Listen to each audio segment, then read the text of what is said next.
The sounds coming from my father's office woke me up. It was 2 a.m., and my father was in the hospital. When I opened the door, the scene I saw would change my life forever. My stepmother, Victoria, had opened the safe and was filling her bag with my father's emergency money. But I didn't tell her I had caught her, because I had a much bigger plan in mind. My name is Samantha Parker. I am 24 years old, and I lived in this big house with my father, Richard Parker, and my stepmother, Victoria Henderson, or rather I tried to live there. My father married Victoria 3 years ago after my mother died, and my life has been hell ever since. Victoria seemed like the perfect woman on the outside. She was 42 years old, with long blonde hair, flawless makeup, and always dressed in expensive clothes. My father had met her at a charity gala in Boston. Victoria introduced herself as an art collector, but no one ever knew what she actually did for a living. When my father first brought her home, he said Victoria is going through a very difficult time. Her ex-husband left her, and she's in a bad financial situation. That should have been the first red flag. But my father was in love, and people in love don't think logically. Victoria was very skilled at managing her relationship with me. When she was with my father, she was perfect to me, saying, "I'm so used to Samantha, and she's like a real daughter to me." But when my father was at work or not at home, her true colors came out. "This house is now my house, Samantha," he said one day while my father was in Dallas for a business meeting. "You're just a guest here, and guests don't stay long." He would belittle me at every opportunity. I had graduated from college but hadn't found a job yet. "Of course you can't find a job," he would say. "You studied art history? What did you expect? Who else is going to feed you besides your father?" He would do anything to make me look bad in my father's eyes. Once he broke my father's favorite vase and told him I did it. Another time he used my father's credit card to make an online purchase and charged it to me. "Samantha is very irresponsible for her age," he would tell my father. "Maybe it's time she learned to stand on her own 2 feet." But what was really upsetting was that my father believed her blindly. Richard Parker was a smart man. He had started his own tech company and made millions of dollars. But when it came to Victoria, he was completely blind. "Victoria is right, Samantha," he would say to me. "You're 24 now. Maybe it's time for you to start your own life." I wanted to scream inside. The bond between my father and me had already weakened after my mother's death.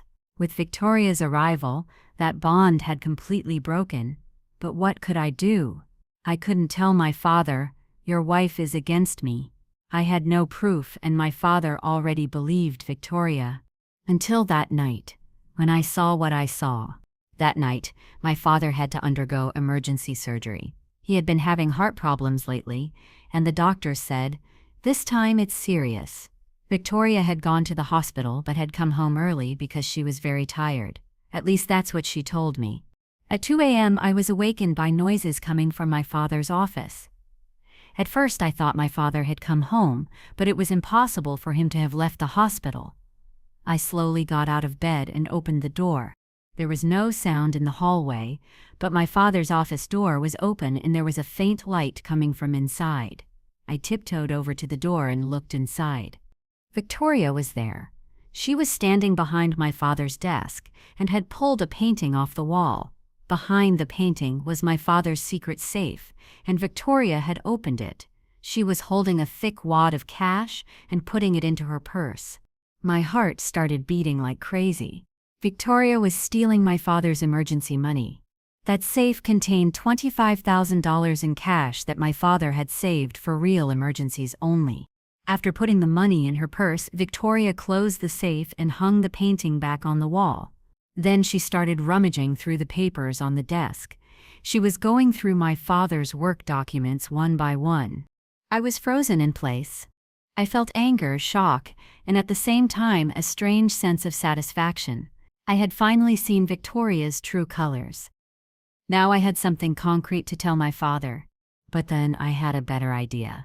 Victoria continued rummaging through the desk drawers. She was photographing my father's private documents with her phone. This wasn't just theft, it was corporate espionage. At that moment, I knew I had to catch Victoria right now. Instead, I needed to watch her and see the bigger picture. Maybe this wasn't the first time she had done this. Maybe there was a bigger plan. I quietly returned to my room and grabbed my phone. I started recording Victoria's movements. I recorded her photographing my father's documents, rummaging through the safe, and putting the money in her bag. The video lasted 15 minutes. When Victoria finished, she tidied up the office and left. I quickly returned to my bed and pretended to be asleep. The next morning, Victoria acted as if nothing had happened. "We had a very difficult night at the hospital," she said to me. "Your father's condition is serious. Maybe you should come to support him." I was laughing inside. How two-faced this woman was. She had used the night my father was in the hospital to steal his money, and now she was lecturing me about support. "Sure, Victoria," I said. "I'll get ready right away." On the way to the hospital, I was making plans in my head. I could show this video to my father right away. Victoria would be arrested, kicked out of the house, and our relationship would be repaired. But that would be too simple. It would be too easy for Victoria to escape. No, I wanted to do something bigger. I wanted to expose Victoria completely.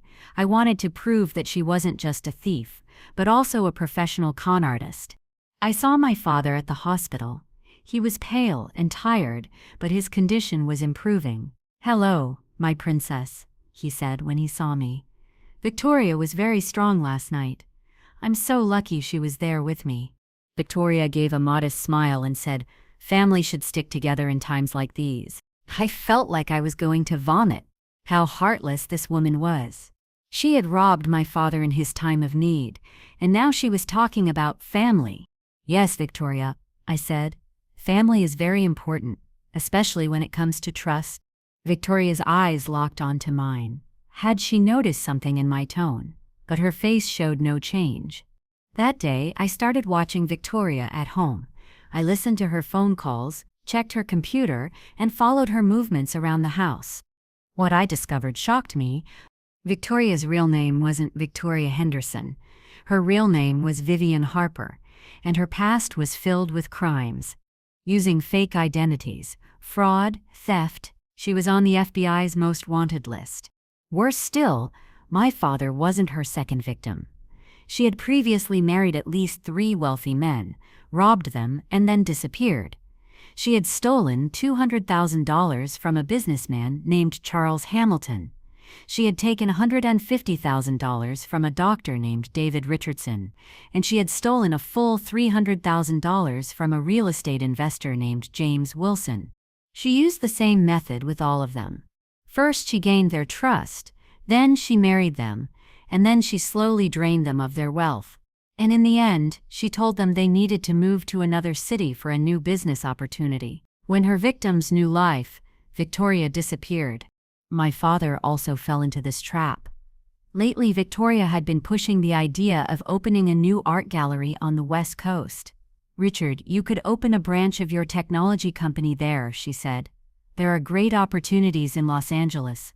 I realized that Victoria was planning to rob my father the same way. She wasn't just doing small-scale thefts at night. Her real plan was to take all of my father's wealth. But I wasn't going to let her. Over the next few weeks, I followed Victoria's every move. I recorded everything she did. I listened to her phone calls. I read her emails. I researched her real identity. Victoria's art gallery story in Los Angeles was completely false. In reality, she had another victim there named Marcus Sterling. Marcus was a 60-year-old widowed millionaire, and Victoria had also established a serious relationship with him. She was playing them both at the same time. Worse still, Victoria was selling my father's company information to his competitors. The documents she photographed last month were related to my father's new technology project, and this information is now in the hands of Technova, my father's biggest rival. Now, I had documents that would completely expose Victoria: video recordings, phone calls, email logs, fake ID documents, information about her previous victims, everything. But I was still waiting for the right moment. I didn't just want to catch Victoria, I wanted to destroy her completely. Then my father's birthday was approaching. Victoria was organizing a big party. "We're going to celebrate Richard's 55th birthday in style," she said. All his colleagues, friends, everyone will be there. It was the perfect opportunity for me. One day, Victoria said to my father, "Maybe you could ask Samantha to say a few words at the party. She could tell you how grateful she is to you." I smiled to myself. Victoria was setting herself up for failure. "Great idea," I said. "I'll tell my dad how much I appreciate him in front of everyone. And I'll also tell Victoria how grateful I am to her." Victoria smiled happily. "You're so sweet, Samantha." Of course, Victoria's plan was to embarrass me at the party, make me look like a fool in front of my father, and then carry out her plan to move to Los Angeles. But my plan was much bigger. When the day of the party arrived, our house was filled with 200 people. My father's colleagues, friends, neighbors, everyone was there. Victoria was the perfect hostess. Her expensive dress, flawless makeup, and dazzling smile had everyone under her spell. "Victoria is a wonderful woman," said my father's business partner, Michael Torres. "Richard is very lucky." "Yes," said our neighbor Sarah Anderson. "She's very nice to Samantha, too. Like a real mother." I was laughing inside. I wondered what these people would say if they knew the real Victoria. As the party progressed, Victoria approached me. "Samantha, are you ready for your speech? I'll call you in a minute." "Of course, Victoria," I said. "I've prepared a very special speech. Everyone will be surprised." A moment of doubt flashed across Victoria's eyes, but she quickly smiled. "I'm sure it will be wonderful." At 9 o'clock, Victoria took the stage. "Dear friends," she said, "on this special night, as the most important woman in Richard's life, I would like to introduce you to his daughter, Samantha. Samantha will now say a few words to her father." I walked onto the stage to applause. I had a small piece of paper in my hand, but I actually knew my speech by heart. I looked at everyone. My father was smiling proudly. Victoria was standing next to the stage, applauding elegantly. "Dear friends," I said into the microphone, "it's not my father who makes this evening so special. It's Victoria Henderson." Everyone smiled. Victoria modestly gestured with her hand. "Victoria has brought so much to this family," I continued. "In particular, she brought $25,000 from my father's safe." There was a slight stir in the crowd. People didn't understand what I meant. The smile on Victoria's face froze. "She also brought my father's company documents," I said, "to Technova." A very generous gesture. The crowd began to fall silent. My father's face turned red. Victoria took a step toward the stage. "Samantha, what are you saying?" she said loudly.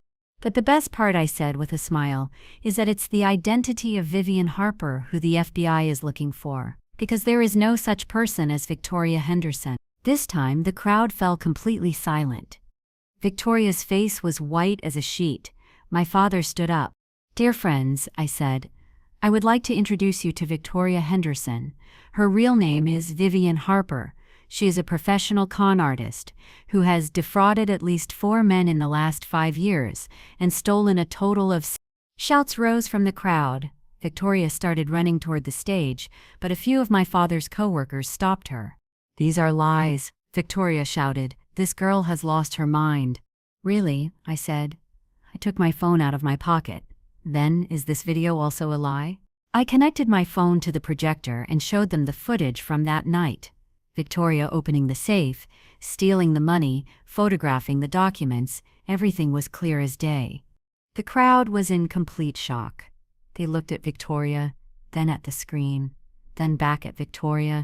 "This is a montage," Victoria screamed. "This video is fake." "Then what about these?" I asked. I opened the file in my hand and scattered the pages in the air. Vivian Harper's criminal record, Charles Hamilton, David Richardson, James Wilson, the other victims you scammed. Panic filled Victoria's eyes. She tried to run toward the exit, but 2 police officers had appeared at the door. "Vivian Harper," said one of the officers, "you are under arrest for fraud, theft, and identity theft." As Victoria was being arrested, she glared at me with anger. "You little, this isn't the end." "Actually," I said with a smile, "this is the end for you." After the police took Victoria away, the crowd began to disperse. My father came onto the stage. He had a complicated expression on his face. "Samantha," he said quietly, is this real?" Every word, I said. Vivian has been playing you from the beginning, Dad, including the Los Angeles plan. My father shook his head. The Los Angeles plan was fake too. She has another victim there named Marcus Sterling. She was planning to take you there and take all your money. My father was devastated. He looked at the process for a moment, then looked at me. How long have you known this? 6 months, I said. Ever since I saw her opening the safe that night. 6 months? And you didn't tell me? If I had told you, would you have believed me, Dad? Or would you have said Victoria's right, Samantha's just jealous again? My father was silent. We both knew the answer. I wanted you to see it with your own eyes, I said. Not just my words, but proof. My father shook his head. You're right. I wouldn't have believed you. I left the room silently. There was nothing else to say. But this wasn't the end of the story. It was only the beginning. The next morning when I woke up, there was an odd silence in the house. After Victoria's arrest, the house seemed to have started breathing again. The tense atmosphere and feeling of being constantly on edge were gone. But there were still big issues between my father and me that needed to be resolved. When I went down to the kitchen, I found my father sitting at the table, drinking his coffee. His eyes were red. He clearly hadn't slept a wink. He looked up when he saw me. "Good morning, Samantha," he said in a tired voice. "There's coffee if you want some." "Thanks," I said, and poured myself some coffee. Neither of us knew what to say. "I couldn't sleep last night," my father said finally. "I kept thinking about Victoria, about what she did to me, what she did to you, and what I did to you." I sat down at the table. "Dad." "No, Samantha, listen to me," he said, raising his hand. "For 3 years I treated you terribly. I believed everything Victoria said. I thought you were wasting your money, that you were irresponsible. Sometimes I even thought you were a burden to me after your mother." His words cut deep into the old wounds in my heart, but at the same time I could tell that my father was finally seeing the truth. "You knew how that woman manipulated me, didn't you?" My father continued. "How she turned me against you." "Yes," I said quietly, "but if I had told you, you wouldn't have believed me." "You're right." My father shook his head. "I was so blind, I couldn't see my own daughter." We sat in silence for a while. Then my father continued speaking. "The police called last night. Victoria, Vivian's interrogation has begun. She started confessing. She confirmed that she didn't just steal money from me, but also company information. The documents she sold to Technova have cost us $2 million. I smiled to myself. The extent of the damage Victoria had caused was one of the things I wanted my father to understand. But the most shocking part, my father said, is her past. The police told me that Vivian Harper has defrauded at least 12 different men over the past 10 years. She's stolen a total of $2.5 million. 12 people? I asked in disbelief. I could only find 4 of them. My father looked at me. "How did you find all that, Samantha? How did you do such detailed research?" It was time to tell him the whole story. I explained to my father how I had been following Victoria for 6 months, recording every move she made and investigating her past. "Did you listen in on her phone calls?" my father asked, unable to believe it. "I recorded her phone calls, her emails, even her conversations with Marcus Sterling in Los Angeles," I said. "You knew that Victoria wasn't just playing you, she was playing him too." My father shook his head in disbelief. "Was she scamming Marcus Sterling too? Both of them at the same time? While she was telling you, let's open an art gallery in Los Angeles, she was telling him, after I divorce Richard, I'll marry you." My father's face turned red. "So she was planning to end our marriage too?" "Of course. The plan was to take you to Los Angeles, get you to transfer all your wealth to her, then arrange for you to have an accident and use the inheritance money to start a new life with Marcus." "An accident?" My father was frozen in place. "I learned this from David Richardson, one of Vivian's previous victims. He also had an accident, but was saved at the last minute at the hospital. He figured out Vivian's plan and went to the police. But by then, Vivian had already disappeared." My father covered his face with his hands. "So she was planning to kill me. She wasn't just stealing his money, she was completely destroying her last victims." This information shook my father to his core. None of us spoke for a while. "Samantha," he said finally, "you saved me from being killed." "I just did what was right, Dad." "No," he said firmly. "You did much more than that. You worked for 6 months to protect me, planning everything so that there was no room for error. And I never believed you." Tears began to well up in my father's eyes. Mine filled up too. "Dad, if your mother were alive, she would never have let me treat you this way," my father said. "She always protected you.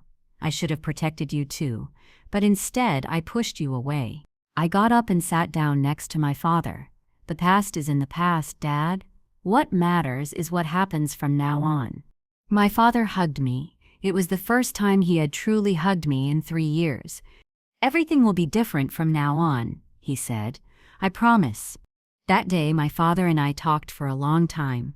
We talked about how Victoria had manipulated us, how I had been excluded, how my father had been deceived. We talked about everything. Later that evening, the police called again. An officer named Detective Morrison wanted to speak with my father. "Mr. Parker," Detective Morrison said on the phone, "Vivian Harper has started to provide more information. Thanks to the documents your daughter collected, we have a very strong case. But we have some additional questions." "Of course," my father said. "Samantha is here too. You can speak with her as well if you'd like."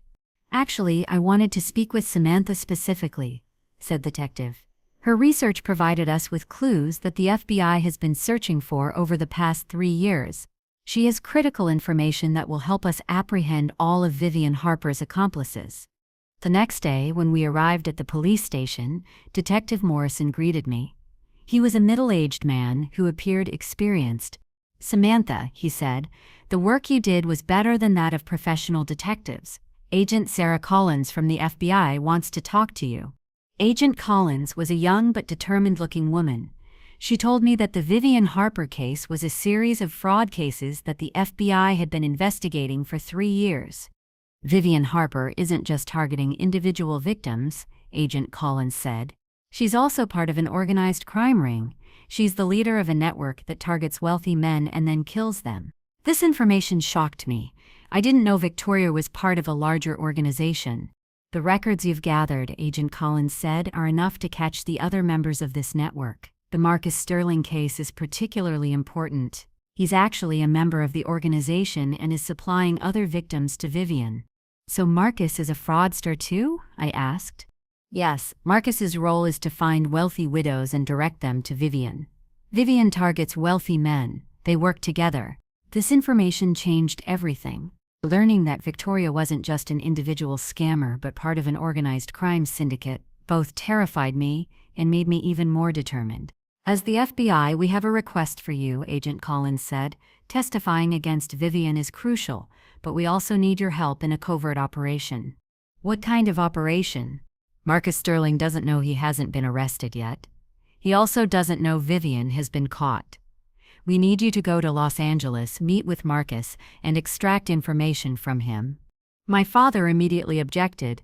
"No, I can't put my daughter in such a dangerous operation." "Mr. Parker," Agent Collins said, "your daughter has been more effective than FBI agents in her research over the past 6 months. You can trust her." I also wanted to join the operation. I had stopped Victoria, but I didn't want to leave the job unfinished. "I'll do it," I said, "but I have one condition." "What is it?" asked Agent Collins.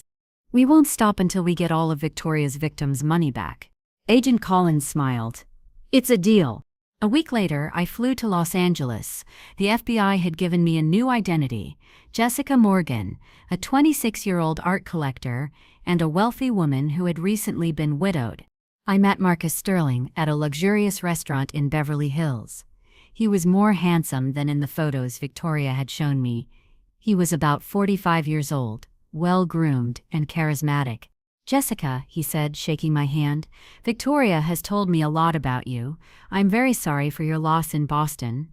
According to Victoria, I had lost my husband in a car accident and inherited $5 million. Of course, it was all a lie. "Thank you, Marcus," I said. "I'm very grateful to Victoria for being there for me during this difficult time." "How is Victoria doing?" he asked. "I haven't heard from her lately." I smiled to myself. You didn't know Victoria was in prison. She's going through a tough time too, I said. There are problems between her and Richard. I think they're getting divorced. Marcus's eyes lit up. Really? Victoria told me Richard was very understanding. On the surface, I said. But Victoria told me how jealous Richard is of money. I even heard that he's violent toward her. Of course, that was a lie, but I wanted to find out what Marcus really thought of Victoria. That's terrible, Marcus said. A woman as special as Victoria shouldn't be treated that way.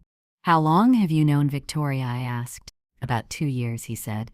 She's a very special woman. She's incredibly knowledgeable about art. Yes, she's really talented in that area, I said. By the way, Victoria told me you're an art collector too. Marcus smiled proudly. Yes, I'm particularly knowledgeable about 19th century American painting. Throughout the meal, Marcus began flirting with me. Victoria's plan was working. Marcus would gain my trust, then direct me to Victoria, and then the two of them would rob me. Jessica, he said at the end of the meal, I'd like to show you my collection tomorrow. I have some very special pieces at my place. I'd love to, I said, but I don't feel comfortable without Victoria. Can she come too? Marcus paused for a moment. Isn't Victoria in Boston right now? Actually, she arrived in Los Angeles yesterday, I said, to get away from Richard. She's staying at my hotel right now. Marcus looked shocked. Victoria is here? Yes. Why are you surprised? No, it's just, she didn't tell me.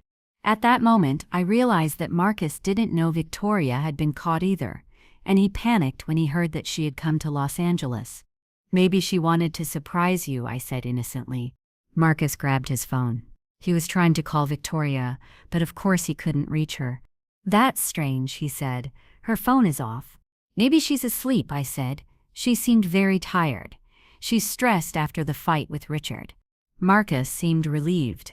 Be sure to invite Victoria tomorrow. We'll have a great time together.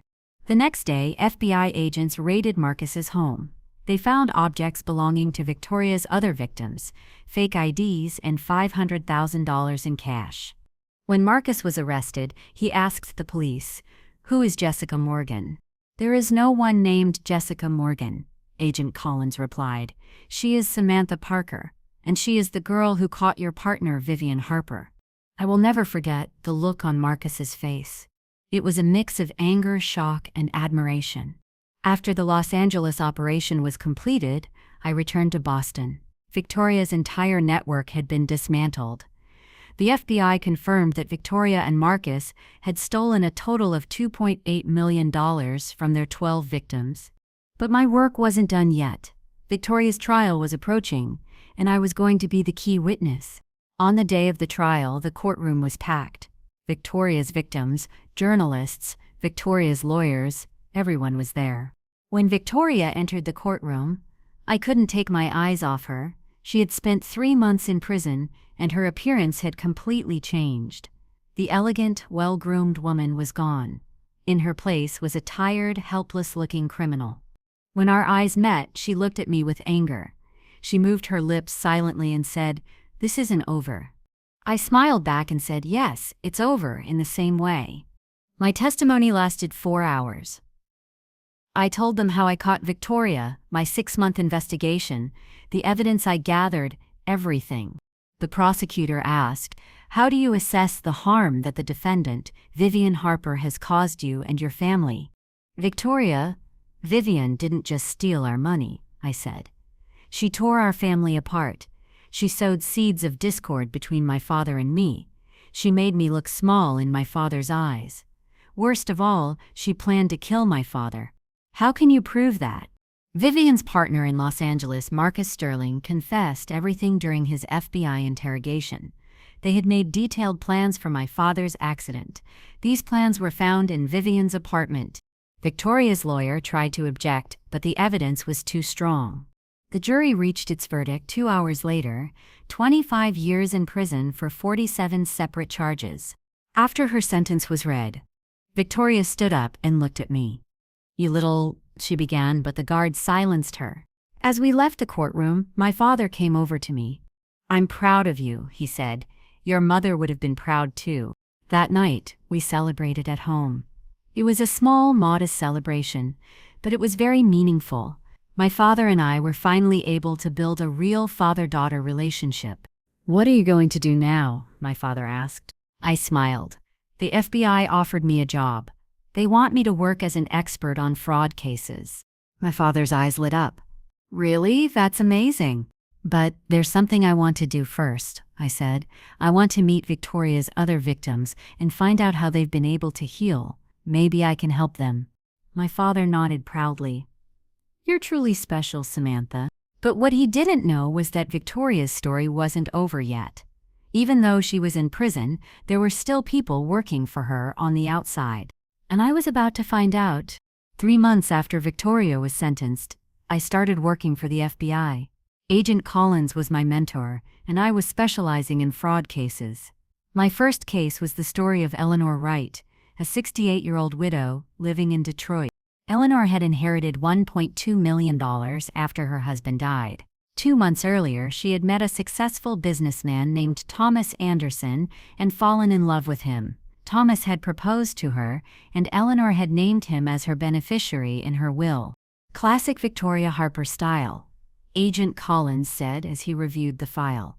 But what's odd is that Thomas Anderson's methods are almost identical to Victoria's.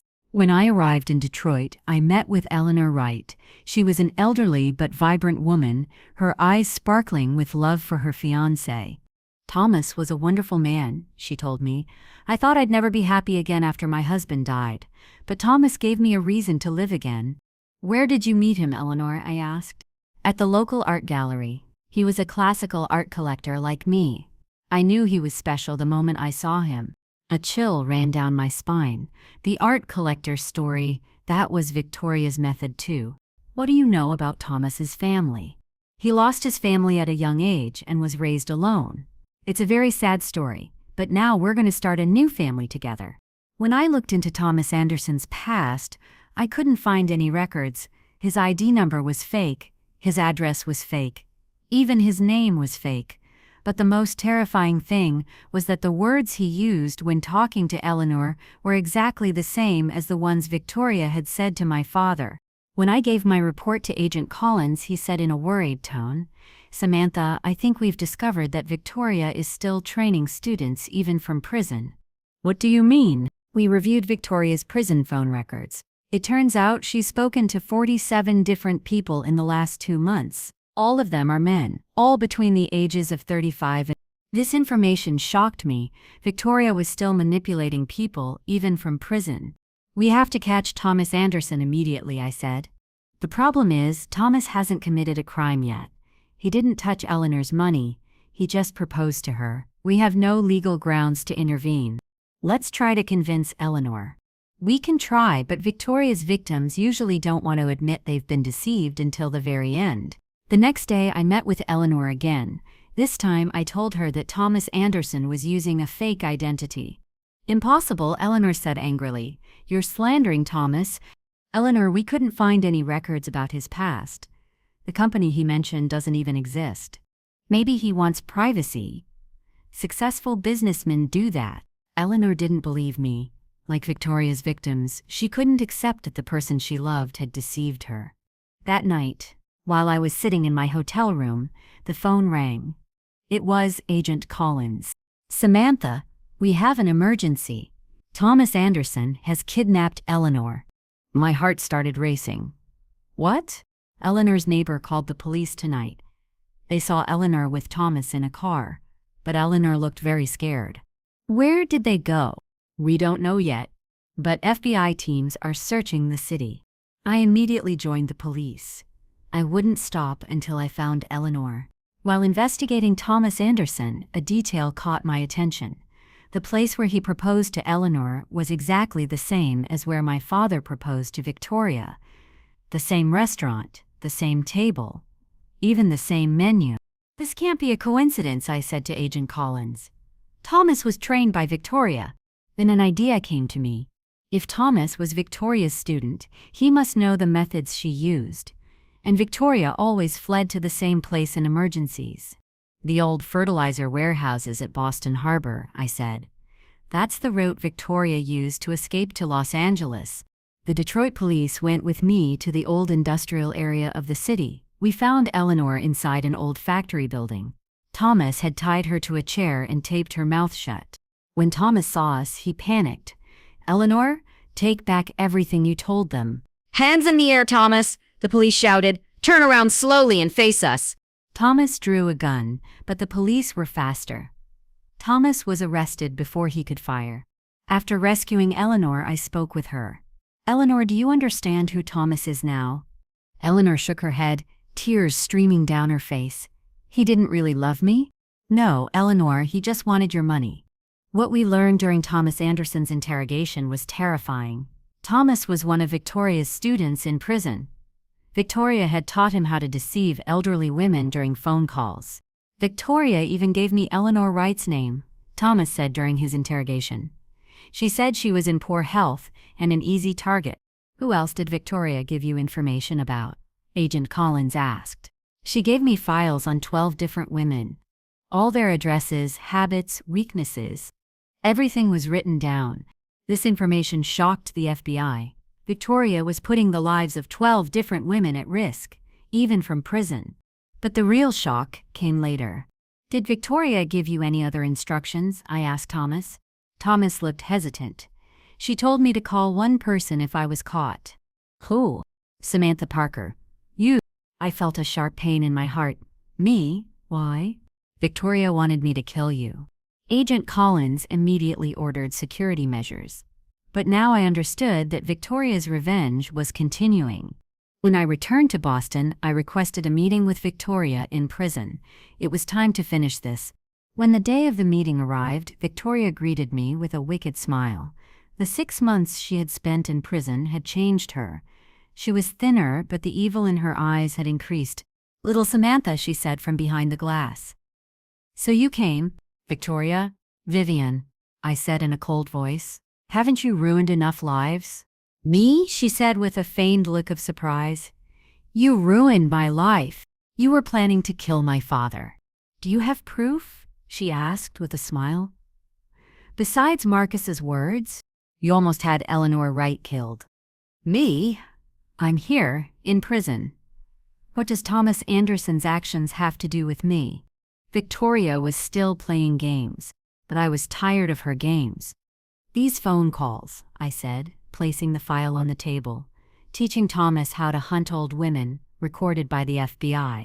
The smile faded from Victoria's face. "Also," I continued, "we have information on the other 11 students. Marcus Johnson is in Seattle, Paul Williams is in Miami, Robert Davis is in Chicago. We're going to catch them all." "You can't prove anything," Victoria said, but there was anger in her voice now. "Actually, I've already proven everything," I said, "but I've come to make you an offer." Victoria looked at me curiously. "What kind of offer?" "Give me the list of your students, and tell me the names of the victims they're targeting. In exchange, you can get 10 years off your sentence." Victoria thought about it for a long time. Then she shook her head. "No, I won't betray anyone." "Fine," I said, standing up. "Then you'll serve your full 25 years in prison. But know that every time one of your students is caught, your sentence will be increased." As I left, Victoria called after me. "Samantha, this isn't over. I'll find a way." I turned and looked at her. "Victoria, I'm the one who's blocking your path, and I always will be." After that day, the FBI's case against Victoria grew much larger. In an operation called Operation Victorian, 47 of Victoria's students were arrested. These students had targeted 56 victims in 23 different states. I was present at every arrest operation. Because I knew the methods Victoria had taught me, I was invaluable to the FBI. In Cleveland, I rescued a 72-year-old woman named Margaret Thompson from a con artist named David Miller. We caught David on the day he was planning to propose to Margaret. In Phoenix, we protected twin sisters Elizabeth and Catherine Shaw from a con artist named Jonathan Pierce. Jonathan was so brazen that he tried to scam the twins at the same time. With each rescue operation, I understood more how systematic Victoria was. She wasn't just targeting individual con artists. She had created a school, a con artist school. 6 months later, Operation Victorian was complete. 43 of Victoria's 47 students had been apprehended. 4 were still at large, but they would be caught. In total, $3.7 million had been recovered, and 97 victims had been protected. FBI Director Tom Bradley called me into his office. "Samantha," he said, "the work you've done is extraordinary. At 27, you're the FBI's most successful fraud expert." "Thank you, sir. I have a special offer for you. Would you like to head up the newly formed cyber fraud division?" It was an incredible offer. To be the head of an FBI division. "I accept," I said without hesitation. But as I drove home that night, Victoria was still on my mind. Even though she was in prison, her influence was still felt. Her 4 students were still at large and searching for new victims. I discussed this with my father at home. "Dad, even though we caught Victoria, my work isn't done yet." "What do you mean?" "Victoria's students are still out there, and they can recruit new students. This domino effect could continue." My father shook his head thoughtfully. "What do you want to do?" "I want to expose all the methods Victoria used. I want to educate people about these scams. That way Victoria's legacy won't be fraud, but protecting people." My father smiled proudly. "That's a great idea. How will you do it?" "I'll write a book. It will be called Victoria Harper's Traps, a guide to avoiding fraud. And then I'll visit Victoria in prison again. This time I'll make her a different offer." "What offer?" I smiled. "I'll tell her that I'll protect people using her own methods. Victoria's name will be associated with fighting fraud, not with fraud itself." "That will really anger her," my father said. "Exactly. And that will be my greatest revenge." A week later, I visited Victoria again. This time, I brought her the first chapter of the book I had written. "What's this?" she asked, looking at the book. "It's your story," I said, "but this time it's not for evil, it's for good." Victoria opened the book and began to read.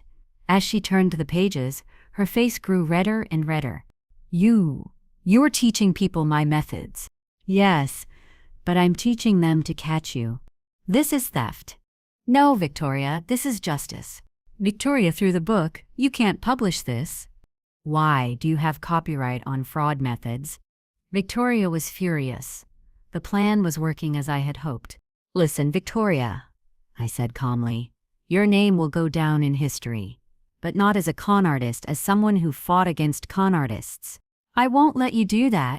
You can't do anything. You'll be here for 25 years. And I'll be out there using your methods for good."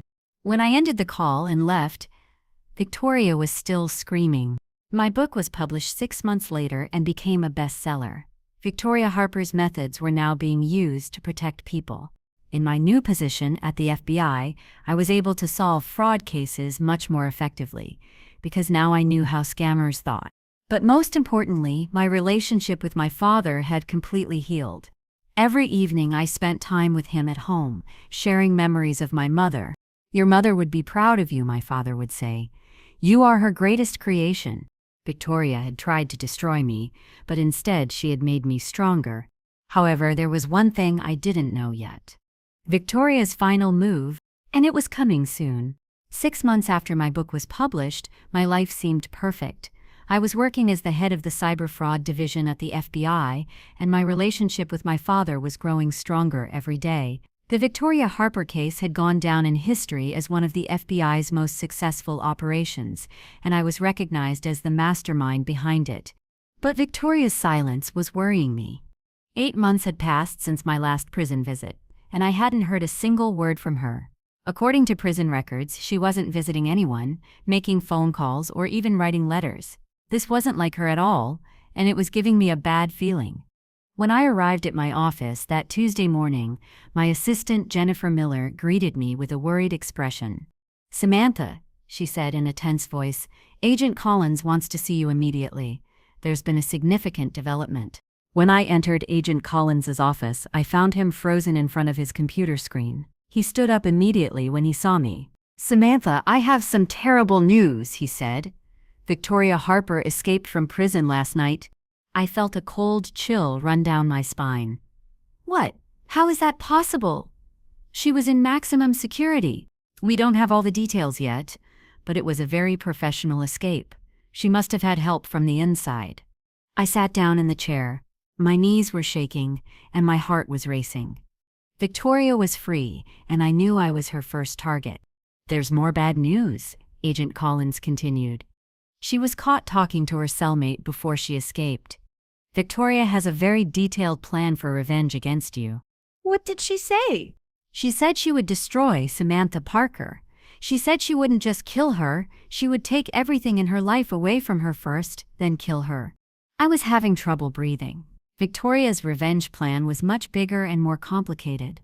As the FBI, we're placing you in protective custody, Agent Collins said. Don't go home, don't go to your office, don't meet with anyone alone. What about my father? I asked, panicking. Victoria could target him too. We've taken him into protective custody as well. He's in a safe place right now. Agent Collins explained the details of my escape. Victoria had bribed one of the prison guards. This guard had provided her with fake documents and civilian clothing. Victoria had also been kidnapped in an ambulance. Where did the bribe money come from, I asked. That's the most concerning part, Agent Collins said. Victoria still has an active financial network on the outside. She was able to control the flow of money even while in prison. This information shocked me. Learning that Victoria was still running an organization despite being in prison was terrifying. How many people are in the network, I asked. We don't know exactly, but we estimate at least 15 to 20 people. These include family members of Victoria's former victims, collaborators, and even some leaks within the FBI. My heart ached.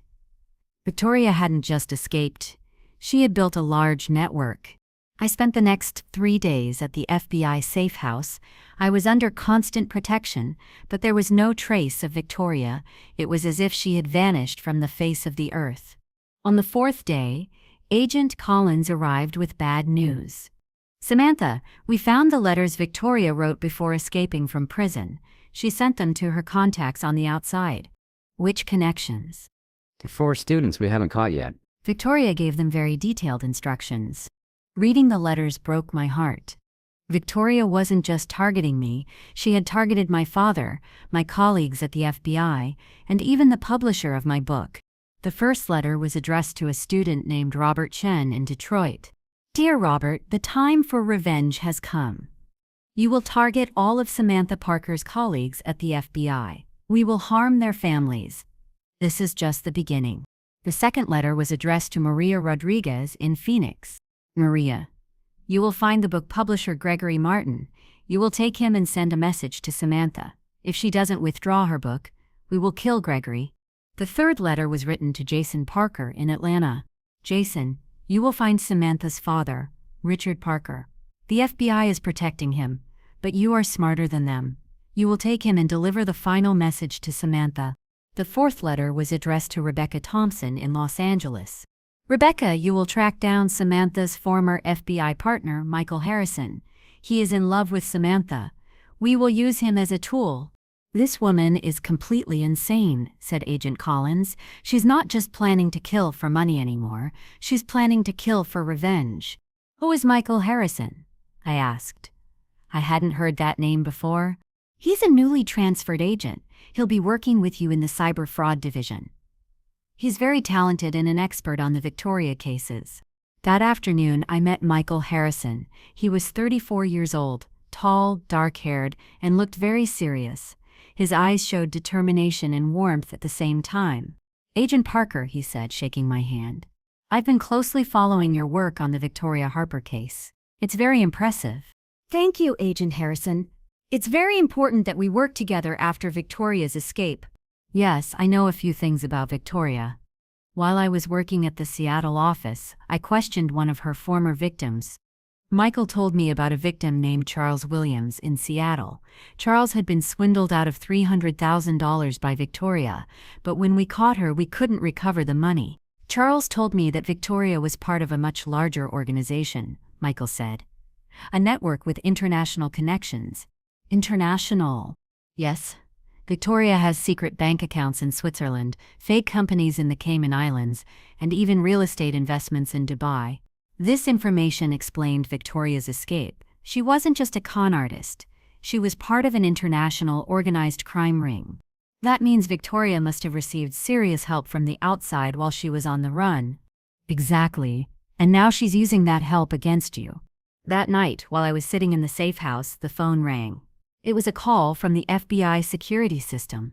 "Agent Parker," said the security center, "we've received an emergency call from the safe house where your father is staying.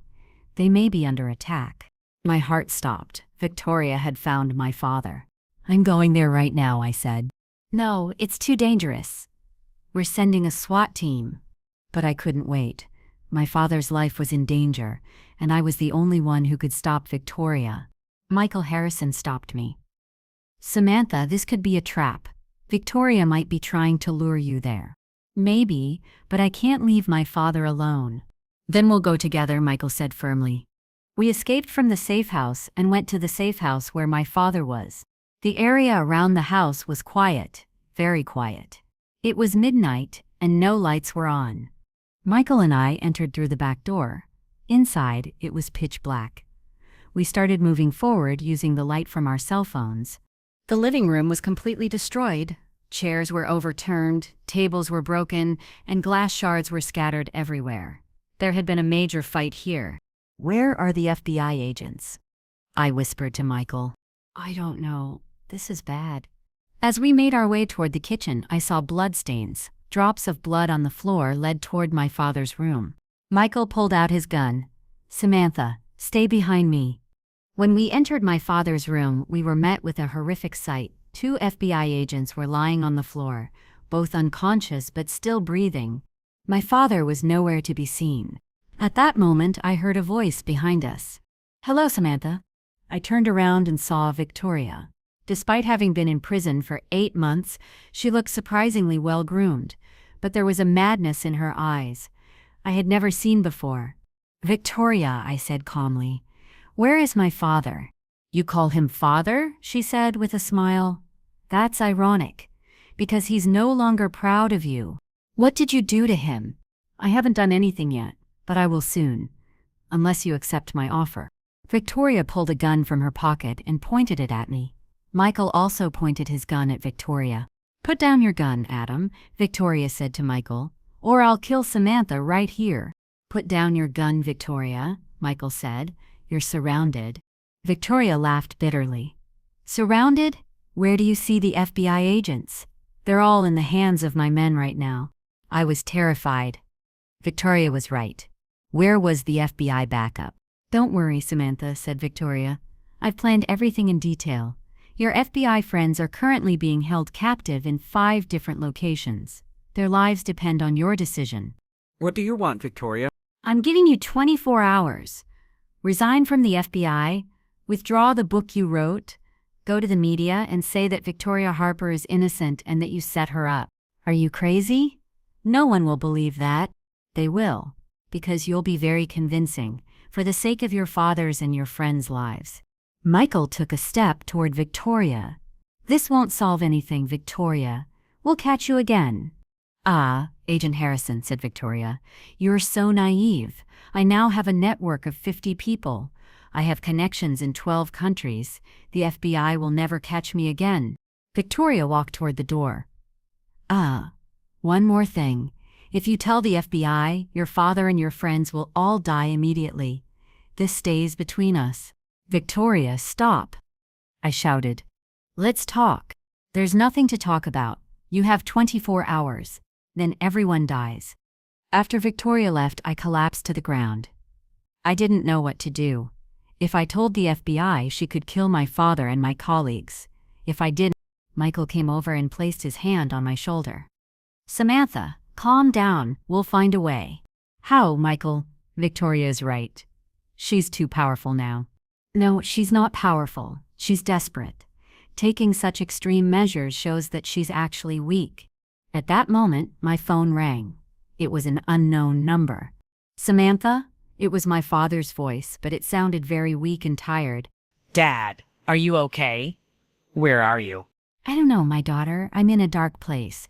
Victoria shot me, but I'm still alive." "Dad, don't worry. I'll find you." "Samantha, listen to me," my father said painfully. "Don't accept Victoria's offer. Don't ruin your life for me." "Dad, do as I say. You're more important." Victoria must have taken the phone. You heard him, didn't you, Samantha? Even your father says your life is more important. How surprising. Victoria, if you want me, take me, but let the others go. No, you're not enough on your own. I want you to be completely destroyed. I want your career, your reputation, your family. I want everything to be destroyed. The line went dead. Michael touched my shoulder.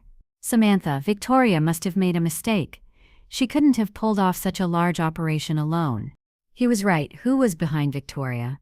I thought about it all night. Victoria's escape, how organized she was, the leaks within the FBI, someone was helping her. And that person was inside the FBI. The next morning, Michael and I went to the FBI's Internal Affairs Department. We explained the situation to Director Bradley. These are very serious allegations, said Director Bradley. You think there's a leak within the FBI? Yes, sir. There's no other way to explain how Victoria had access to such detailed information. Director Bradley decided to launch an internal investigation. But that would take time, and Victoria had given us 24 hours. That afternoon, I made my decision. I didn't call Victoria. Instead, I came up with a much riskier plan. I was going to beat Victoria at her own game. I told Agent Collins that I had met with Victoria, but I didn't tell him that my father had been kidnapped. Instead, I told him that Victoria had threatened me and that I had a plan to catch her. What kind of plan? Agent Collins asked. Victoria wants me to resign from the FBI and say that she is innocent. I'll pretend to agree. Victoria will think her security is lax and make a mistake. That's a very risky plan, Samantha. It's our only chance to catch Victoria. Michael supported me. Samantha's right. Victoria is very smart, but she has an ego problem. If she sees Samantha give in, she'll let her guard down. That afternoon, I appeared on a local TV channel. I spoke very carefully. I want to apologize to our people, I said, looking at the camera. In the Victoria Harper case, maybe we judged her too harshly. New evidence has come to light, and we need to reevaluate the situation. This speech had a bombshell effect. The media ran headlines like FBI expert apologizes for Victoria Harper. But I was sending the real message to Victoria. I chose my words very carefully. Perhaps new evidence. Reassess. I wasn't admitting anything. I was just saying what Victoria wanted to hear. That night, Victoria called me. That was a very clever speech, she said happily, but it's not enough. Tomorrow you're going to resign from the FBI. Victoria, please, let my father go. I'll do anything you want. You haven't done anything yet. Resign tomorrow, or your father's body will be found. Okay, I'll resign tomorrow. But first, you have to let my friends go. Your friends? Victoria laughed. They're not your friends, Samantha. They're just using you. What do you mean? The FBI only used you for the Victoria Harper case. Now that it's over, they're going to throw you away. I knew it was a lie, but I was becoming aware of Victoria's manipulation techniques. Maybe you're right, I said. I wasn't happy at the FBI anyway. Exactly. You can do much better things. You can work with me. With you? Yes. You're very talented, Samantha. I can teach you the real tricks of the trade. Together we can make millions. Victoria was trying to pull me to her side. This was part of my plan. Interesting twist, I said. But first, there's a trust issue. You kidnapped my father. It was a security measure. When you resign from the FBI and start working for me, I'll release your father. What about the other FBI agents? They'll be released too. We can even recruit them. Victoria must have completely lost her mind. She was planning to recruit FBI agents. The line went dead. The next day when I went to the FBI, there was tension throughout the building. My speech on TV had caused a major uproar within the FBI. Director Bradley called me into his office. Samantha, what was that speech last night? I told him my plan. Director Bradley was against it at first, but eventually agreed. It's very risky, but it might be our only chance to catch Victoria. That day, the internal investigation yielded its first results. 3 people within the FBI were under suspicion. Agent Morrison, Agent Foster, and Agent Chen. All of them had access to critical information during the Victoria case. Michael and I began secretly monitoring these 3 individuals. That afternoon, we prepared a fake resignation letter. We leaked it to the media so that Victoria would see it. FBI agent Samantha Parker resigns over her role in the Victoria Harper case was the headline everywhere. Victoria called me that evening. "Excellent work," she said, "but it's not over yet. The next step is to withdraw your book." "All right, Victoria, I'll do everything, but please release my father now." "Not yet. There's one more thing." "What?" "We'll meet tomorrow night at Pier 47 in Boston Harbor. There you will apologize to me publicly, and we will record it and broadcast it to the whole world." This was Victoria's final move. She wanted to completely humiliate me and prove her innocence. "Okay," I said, "but my father will be there too, won't he?" "Yes. He will watch his daughter look helpless in front of me." Pier 47 was an old pier in the farthest corner of Boston Harbor. At night, it was completely deserted. I have to admit, Victoria chose the perfect spot. We planned everything down to the last detail with the FBI team. Snipers would surround the pier while I talked to Victoria, and the team would try to rescue my father. But the plan was very risky. Victoria could have killed my father and escaped. That day, while following Agent Morrison, we discovered something interesting. Morrison had met with the son of one of Victoria's former victims.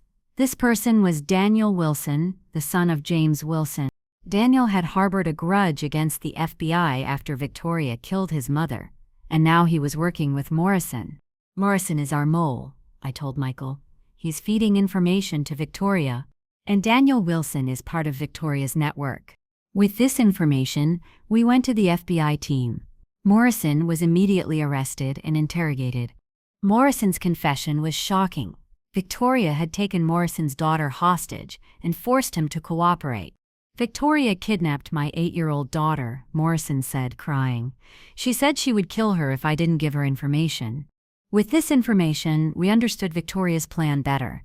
She wasn't just blackmailing me, she was blackmailing people within the FBI as well. The night I went to Pier 47, Boston was cold and dark. Only the faint light of old lamps illuminated the pier. Michael and the FBI team were in their secret positions. I went to meet Victoria. When I saw Victoria, I was surprised. Not only was my father there, but there were also 5 FBI agents. They were all tied up and sitting in a row. "Hello, Samantha," Victoria said. "You finally met your friends." Among the hostages were Agent Collins, Agent Martinez, Agent Williams, and 2 agents I didn't recognize. "Victoria, this is too much," I said. "You said you were just going to take my father." "The plan has changed. The FBI has launched a major operation against me. I decided to respond with something bigger." I ran toward my father, but Victoria pointed her gun at me. "Not yet. Let's finish this first." Victoria took out her phone and started recording. "Start, Samantha. Tell the world that Victoria Harper is innocent and that you set her up." At that moment, I realized that Victoria had truly lost her mind. It wasn't about the money anymore. She just wanted revenge. "Victoria," I said calmly, "you were never innocent. You deceived my father, me, and dozens of people." Victoria's face turned red with anger. "You do as I say." "No, Victoria, I will never lie." Victoria pointed the gun at my father. "Then your father will die." "Stop," I shouted. At that moment, FBI snipers sprang into action. The gun in Victoria's hand was knocked out of her hand. But Victoria was quick. She pulled out a backup gun and pointed it at me. "You little," she said as she pulled the trigger. At that moment, my father pushed his chair toward Victoria, knocking her down. The gun fired, but it was empty. The FBI agents surrounded Victoria. This time, she had no way out. But at that moment, I heard more gunshots. Victoria's men were attacking the FBI team. The firefight lasted 20 minutes. 12 of Victoria's men were captured by the FBI. Among them were Daniel Wilson and other family members of previous victims. As Victoria was being handcuffed, she glared at me with hatred. "This isn't over, Samantha. I always find a way." "It's over, Victoria," I said. "The battle between good and evil is over, and good has won." As Victoria was being taken away, I hugged my father. We were both crying. "Forgive me, my daughter," my father said. I put you in danger. No, Dad, you saved me. Agent Collins had also been released and joined us. Samantha, he said, what you did was incredible. You stopped Victoria for good. After that night, Victoria Harper's story truly ended. This time, she wasn't given a chance to escape. She was sentenced to 47 years in maximum security prison. There was no chance of parole. She would never be able to leave. The FBI investigation uncovered Victoria's network of 27 people. It was a large organization with connections in 12 countries and assets worth $15 million. But most importantly, 47 victims were identified, and a total of $12.8 million was recovered. All of Victoria's international assets were frozen and returned to the victims. A year later, I returned to the FBI. My work in the cyber fraud division continued, and we protected many more people from fraud. The Victoria case had made me an international expert. Michael Harrison and I continued to work as partners. As I spent more time with him, a personal bond began to develop between us, in addition to our professional relationship. One evening, Michael invited me to dinner. "Let's not just talk about work," he said with a smile. "I want to get to know you as a person." That evening, I told Michael about my mother, my relationship with my father, and how Victoria had changed my life. "Victoria tried to destroy you, but she actually made you stronger," Michael said. "That's very ironic." "Yes, I sometimes think about it. If it weren't for Victoria, maybe my relationship with my father would never have improved, and maybe I wouldn't have been as successful at the FBI. Or maybe you wouldn't have met me," Michael said with a soft smile. That night, as I drove home, my heart was racing. What I felt from Michael was more than just professional admiration. Over the next few months, Michael and I became not just business partners but also very close friends. I felt safe and understood when I was with him. 6 months later, Michael opened up to me. "Samantha, what I feel for you has crossed professional boundaries. I like you, a lot." I told him I felt the same way. "But Michael, we're business partners. This could create complications." "Then I'll transfer to another division," he said decisively. "I'd rather work somewhere else than lose you." Michael's selflessness deeply moved me, and that day, we shared our first kiss. My book became a worldwide bestseller and was translated into 18 languages. Victoria Harper's story was now being used to protect people. It was taught as course material at Harvard, Yale, and the FBI Academy. My relationship with my father grew stronger every day. We have lunch together every Sunday and share memories of my mother. "Your mother would be so proud of you," my father says every time. "You've become a true hero." "I just did what was right, Dad." "No, Samantha, you did so much more. You opened my eyes. Without Victoria, I would have continued to misunderstand you." 18 months later, Michael proposed to me. He got down on one knee during a romantic dinner in Cape Cod.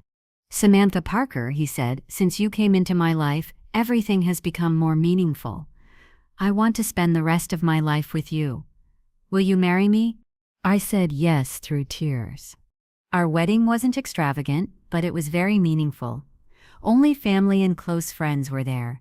It was an honest and sincere wedding, free from manipulative people like Victoria. As my father walked me down the aisle, he said, "Your mother would be so happy if she were here. You are her greatest creation." Agent Collins, the FBI team, my college friends, everyone was there. But the most important moment was my father's wedding speech. "I've known Samantha since she was a little girl," my father said. "But it took me 3 years to learn who she really is. Victoria Harper taught me a lot, but most importantly, she taught me how extraordinary my daughter is." We went to Tuscany for our honeymoon. While walking through the beautiful vineyards, Michael smiled and said, "Victoria treated you badly, but in the end, she brought you to me." "What do you mean?" I asked. "If it weren't for the Victoria case, we wouldn't have met at the FBI. That woman's evil brought us together." He was right. While Victoria was trying to destroy me, she was actually giving me a new life. After our honeymoon, I took a new position at the FBI, Director of the International Fraud Prevention Unit. This department had been established after the Victoria case and tracked fraud operations around the world. My first major case involved a fraudster named Simon Blackwood in London. Simon was targeting British millionaires using Victoria's methods. This is exactly like Victoria's 2018 Charles Hamilton case, I said to Michael as we reviewed the file. Could Simon have learned from Victoria? Possible. Victoria had a network even while she was in prison. When I went to London, we worked with Scotland Yard. It took 3 months to catch Simon Blackwood, but we eventually succeeded. During questioning, Simon said something surprising. Victoria Harper is my mentor. She was giving me instructions via letter. Victoria was sending letters from prison. Yes, she provided very detailed plans, which targets to choose, how to approach them, when to escape, everything. This information put the FBI on high alert. Even though she was in prison, Victoria was still training students. What I learned when I spoke with prison officials was terrifying. Victoria was corresponding with 15 different people. All of them were people who wanted to learn how to commit fraud. Victoria Harper started a fraud university. I told Director Bradley. She's even teaching from prison. How is that possible? Victoria is very manipulative. She has even influenced the prison guards. They think Victoria is just exchanging letters. Victoria's correspondence was immediately cut off, and she was placed in solitary confinement. But the damage was already done. Through Victoria's correspondence, 23 new scammers had been trained.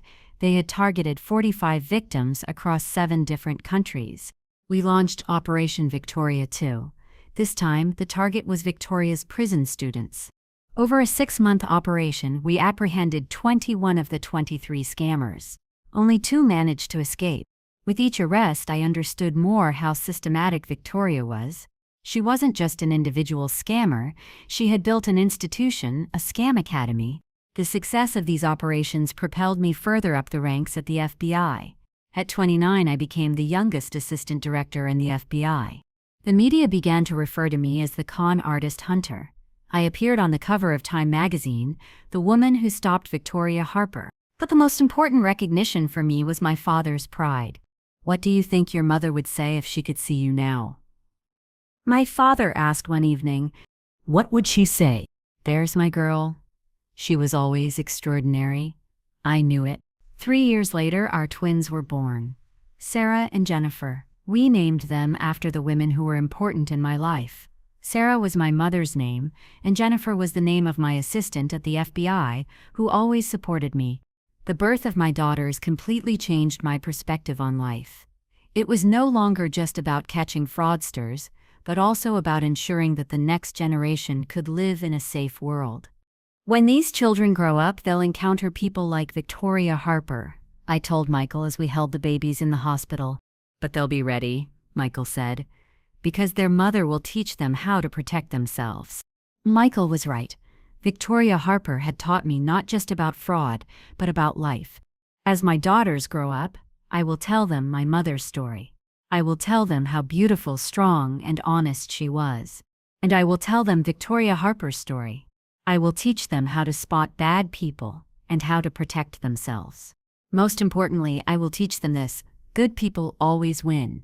Evil may seem powerful at times, but in the end, good always triumphs. 5 years later, I visited Victoria in prison again. This time, I went for a different reason. Victoria had changed a lot. The elegant, manipulative woman was gone. In her place was a bitter, old, defeated person. What do you want, Samantha? She asked when she saw me. I came to thank you, Victoria. Thank you? Victoria was surprised. Yes, while you were trying to destroy me, you actually gave me the greatest gifts of my life. What gifts? My relationship with my father, my career at the FBI, meeting my husband, my twin daughters. All of it was because of you. Anger flashed across Victoria's face. Are you trying to butter me up? No, Victoria, I'm telling you the truth. While you were trying to make me strong, you actually made me strong. You're taunting me. No, I'm telling you the greatest truth. Evil can never defeat good. No matter how much evil you do, in the end, good always wins. Victoria stood up and started yelling. You don't know anything. You're still what, Victoria? You'll be here for 47 years. No one outside will remember you. But I continue to protect people outside. I ended the meeting and left. Victoria was still yelling, but it didn't matter anymore. That day, while sitting at home with Michael and my daughters, I said, "The Victoria Harper story is officially over."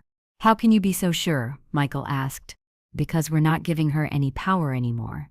Bad people are only dangerous when we give them power."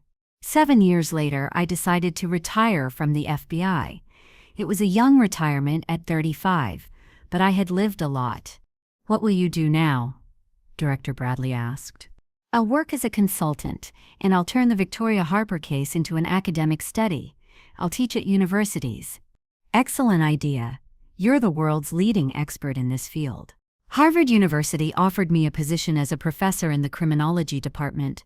I would teach a course on fraud psychology. On the first day of class, I was very excited. There were 200 students, and they were all curious about the Victoria Harper story. "Today, I won't be telling you about Victoria Harper," I said at the beginning of the class. "Today, I'll be telling you how con artists think and how they can be stopped." For the entire 3-hour class, the students listened spellbound. At the end of the class, a student raised his hand. "Professor Parker, were you ever afraid when you caught Victoria Harper?" "Of course I was afraid," I said, "but fear didn't stop me, because doing the right thing was stronger than fear." That day at home, I told Michael, "This is my true calling, to teach young people what I learned from Victoria Harper." "But you were already doing that at the FBI." "Yes, but now I can do it on a larger scale, not just to FBI agents but to the entire community." 2 years later, I wrote my second book, Victoria Harper Legacy: How to Recognize and Stop Fraud. It was even more successful than the first. Victoria Harper taught me the most important lesson: evil only grows in silence.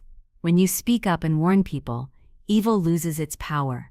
10 years later, 13 years after the Victoria Harper case, the FBI honored me with the Lifetime Achievement Award. In my speech at the award ceremony, I said, "Victoria Harper tried to destroy me, but instead she taught me the greatest lesson of my life. The battle between good and evil never ends. But if good people don't remain silent, evil will never prevail." That night at home, my daughters Sarah and Jennifer, now 7 years old, were curious about me. "Mom, was Victoria Harper a bad woman?" Sarah asked. "Yes, honey, she did some very bad things." "But you stopped her, didn't you?" asked Jennifer. "Yes, I and many good people stopped her together." "Do good people always win?" asked Sarah. I smiled and hugged her. "Yes, my daughter, good people always win, because good is always stronger than evil." Now I'm 42 years old. It's been 15 years since I caught Victoria Harper. She's still in maximum security prison. She's now 62 years old, sick and completely forgotten. I, on the other hand, am a professor at Harvard, giving speeches at fraud prevention conferences around the world. My twin daughters are 12 years old, both very smart and strong-willed. Michael is still working for the FBI, now at the director level. Our marriage grows stronger every year. My father is 67, healthy, and happy. We still have lunch together every Sunday. There have been no issues between us since the Victoria incident. And Victoria Harper? She is nothing now, just a bad example in the history of fraud. Sometimes I wonder, what if Victoria hadn't caught me opening the safe that night? Maybe she would have really killed my father. Maybe I would never have discovered my true potential. But that didn't happen, because sometimes life tests you in the hardest moments to reveal your greatest strength. Victoria Harper was my test, and I passed it. Forever.